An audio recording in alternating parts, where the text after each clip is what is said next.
ये कहानी पूरी तरह से फिल्मी लगती है और हो सकता है कि आने वाले समय में इस कहानी पर कोई फिल्म भी बन जाए। लेकिन एक फिल्मी गैंगस्टर और एक असली गैंगस्टर में क्या फर्क होता है, आज हम आपको यह भी दिखाना चाहते हैं।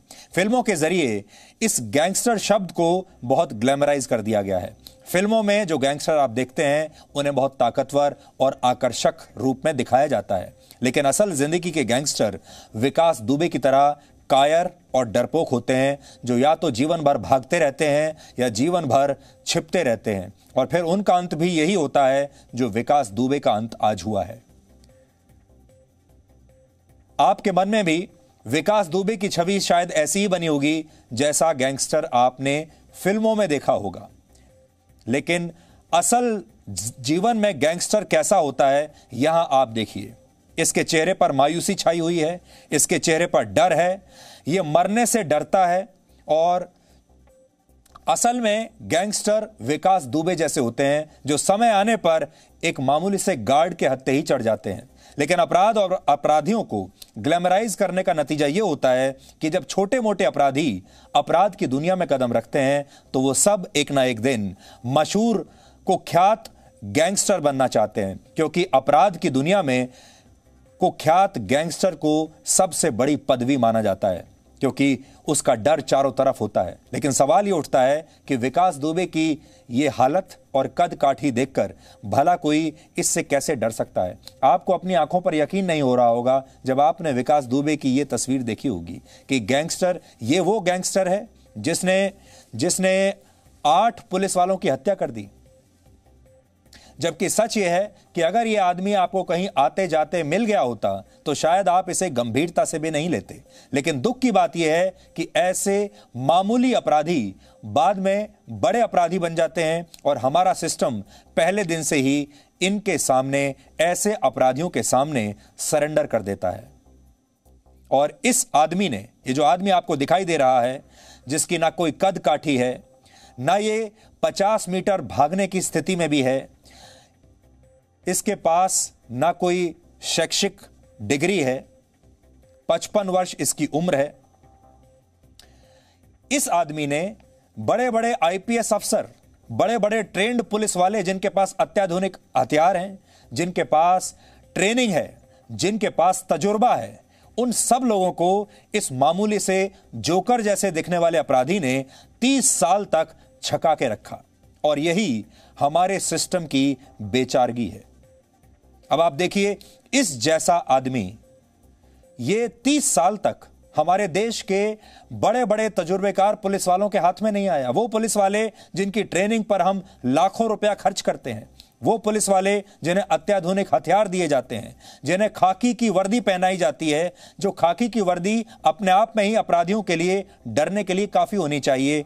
और ऐसे जोकर अपराधी 30 साल तक हमारे सिस्टम के प्रशासन के हाथ में नहीं आते। आप इस तस्वीर को जब देखेंगे तो शायद आपको हंसी आएगी कि यह वो विकास दुबे है जिसके बारे में 7 दिन से पूरा मीडिया लगातार दिन रात बात कर रहा है। यह विकास दुबे जिसे पुलिस पकड़ नहीं पा रही, यह विकास दुबे जिसने 8 पुलिसकर्मियों की हत्या कर दी। कैसे की? विकास दुबे ने बिना किसी गोलीबारी के, बिना कोई विरोध किए खुद को बड़े आराम से पुलिस के हवाले कर दिया। उसने ये सब एक सार्वजनिक स्थान पर किया। तो इसके पीछे की जो रणनीति है वो भी हम आपको आज समझाना चाहते हैं। विकास दुबे का जिंदा पकड़े जाना उन लोगों के लिए एक झटका है जिनके बारे में विकास बहुत कुछ जानता है। विकास जिनका राजदार है, वो लोग ये दुआ कर रहे थे कि विकास दुबे को पुलिस एनकाउंटर में ही मार डाले तो अच्छा हो, लेकिन ऐसा हुआ नहीं। और इन लोगों में पुलिस के भी बहुत सारे लोग होंगे, इन लोगों में राजनीति के भी बहुत सारे लोग होंगे जिनके राज विकास दुबे के सीने में दफन होंगे। इसलिए अब आपको यह समझना चाहिए कि विकास दुबे का मंदिर से गिरफ्तार होना पुलिस की जीत है या फिर विकास दुबे की जीत है। पहले आप समझिए यह मुकाबला किस चीज का था। मुकाबला इस बात का था कि पुलिस विकास दुबे को बीच में ही कहीं इंटरसेप्ट कर ले, रंगे हाथों कहीं पकड़ ले और वहीं शायद इसका एनकाउंटर कर दे। लेकिन विकास दुबे के सामने जो चुनौती थी वो ये कि उसे पकड़े नहीं जाना है, उसे एनकाउंटर में मरना नहीं है, क्योंकि वो बहुत डरपोक आदमी है। उसे मौत से शायद सबसे ज्यादा डर लगता है। वो छिपने वाला, और भागने वाला एक डरपोक अपराधी है। वो मरना नहीं चाहता था, लेकिन शातिर है, चालाक है। इसलिए चुनौती यह थी कि वो बिना पकड़े किसी ऐसी जगह पर अपने आप को गिरफ्तार कराए जहां पूरा मीडिया हो, कैमरे हों, और वो शुरू में ही ये कह दे कि मैं ही विकास दुबे हूं और मुझे गिरफ्तार कर लिया गया है, ताकि अब एनकाउंटर में पुलिस मेरी हत्या ना कर दे।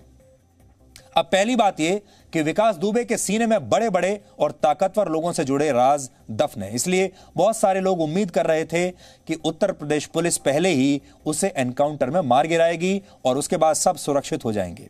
दूसरी बात यह कि विकास दुबे चाहता था वो किसी सार्वजनिक जगह पर जनता के बीच खुलेआम कैमरों के बीच सरेंडर करे। इसलिए शायद उसने महाकाल मंदिर में जाकर बार बार अपनी पहचान उजागर की, छिपने की जरा भी कोशिश नहीं की, चालाकी दिखाने की कोशिश नहीं की, ताकि लोग खुद ही उसे पहचान लें। और हुआ भी यही, गार्ड ने उसे पहचान लिया और पुलिस को बता दिया। तीसरी बात यह है कि एक सार्वजनिक स्थान पर पुलिस के लिए भी किसी अपराधी का खुलेआम एनकाउंटर करना मुश्किल होता है। आजकल का जमाना ऐसा है जहां आप छुपकर कुछ कर नहीं सकते। सैकड़ों की संख्या में लोग मौजूद होते हैं, सबके हाथ में एक मोबाइल फोन है, सबके पास कैमरे हैं, कोई भी वीडियो बना लेता, कोई भी तस्वीर ले लेता। और विकास दुबे ये बात अच्छी तरह से जानता था। इसलिए उसने पकड़े जाने पर भी कैमरों के सामने बार बार चिल्लाकर कहा कि वही विकास दुबे है, वही विकास दुबे कानपुर वाला है। वो अपनी पहचान जानबूझकर उजागर करना चाहता था, ताकि कहीं पुलिस बाद में यह ना कह दे कि ये तो विकास दुबे था ही नहीं, कोई दूसरा अपराधी था, और हमने, क्योंकि ये भाग रहा था, हमने इसे गोली मारकर एनकाउंटर में मार दिया। लेकिन जिस दौरान विकास दुबे चिल्लाकर अपना नाम और अपनी पहचान बता रहा था, उस समय एक पुलिस वाला विकास दुबे के सिर पर जोर से थप्पड़ भी मारता है। और इसके बाद विकास दुबे बिल्कुल शांत हो जाता है। और यही जो तस्वीर है, ये सिस्टम को एक ताकत देती है।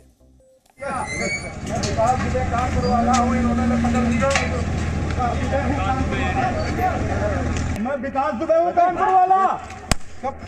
आवाज नहीं यार, गाड़ी नहीं। मैं विकास दुबे कानपुर वाला हूँ, इन्होंने पकड़ दिया। मैं विकास दुबे हूँ, कानपुर वाला। आवाज नहीं यार, गाड़ी नहीं।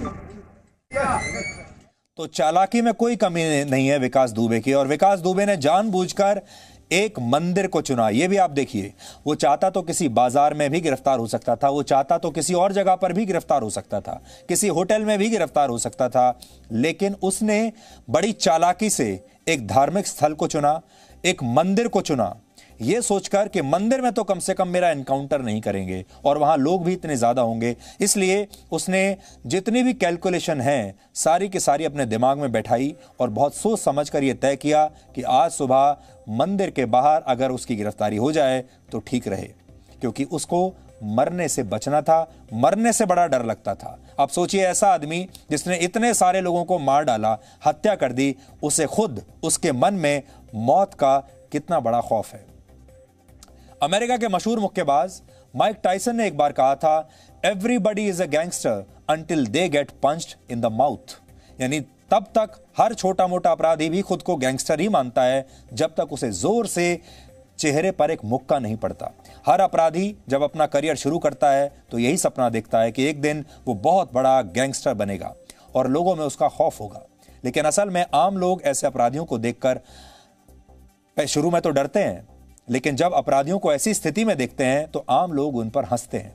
कहा जा रहा है कि विकास दुबे को जिन पुलिस वालों ने पकड़ा वो महाकाल मंदिर के बाहर पुलिस की उस क्विक रिस्पांस टीम का हिस्सा थे जो जेब कतरों और चोरों को उस मंदिर के आसपास से पकड़ा करती थी।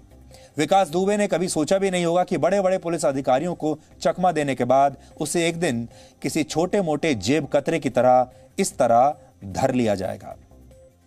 हो सकता है आज विकास दुबे के सिर से गैंगस्टर होने का भूत हमेशा के लिए उतर गया हो, लेकिन सवाल यह है कि उन लोगों पर कानून की मार कब पड़ेगी जिन्होंने विकास दुबे को 30 वर्षों तक संरक्षण दिया और इतने वर्षों तक उसे पुलिस के हाथ आने नहीं दिया।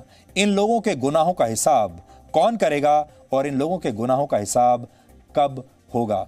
आज जो हम बड़ा सवाल उठाना चाहते हैं इस देश के सामने, आप सबके सामने, वो ये है कि विकास दुबे जैसे लोग 30 साल तक कैसे एक के बाद एक अपराध करते चले जाते हैं और उनका कोई बिगाड़ नहीं सकता।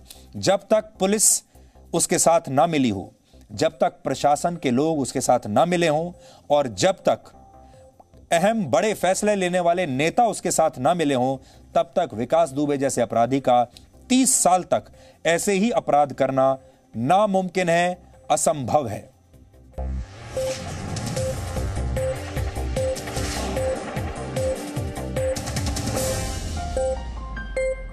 Presenting B News app, available on Google Play and App Store. Download it now.